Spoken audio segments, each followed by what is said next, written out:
Sir नेमचा अजून एक प्रश्न आहे. आपण पाहतो की सध्या सोशल मीडियावर अनेक गोष्टी व्हायरल होत असतात. काही तरुण असतील वेगवेगळ्या स्टेटस ठेवत असतात. त्याच्यामुळे कुठंतरी घटना वेगळ्या ठिकाणी घडलेली असते, परंतु वेगळ्या ठिकाणी त्याचा तणाव निर्माण होतो.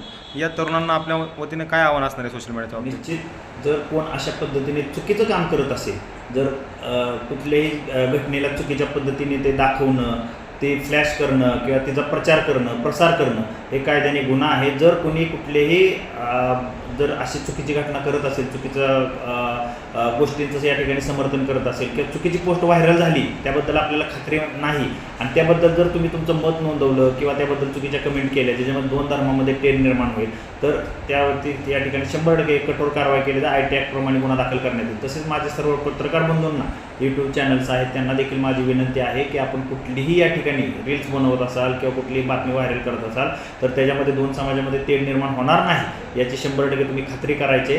कुठलीही पोलीस प्रशासनाला विश्वासात घेतल्याशिवाय तुम्ही या ठिकाणी कुठल्याही त्या घटनेबद्दल परिपूर्ण माहिती घेतल्याशिवाय चुकीची गोष्ट व्हायरल करू नका, जेणेकरून यामध्ये दोन समाजामध्ये तेढ निर्माण होऊ शकते, कायदा सुव्यवस्थेचा प्रश्न निर्माण होऊ शकतो. जर असं कोणी करत असेल तर त्याच्यावरती 100% कठोर कारवाई करण्यात येईल.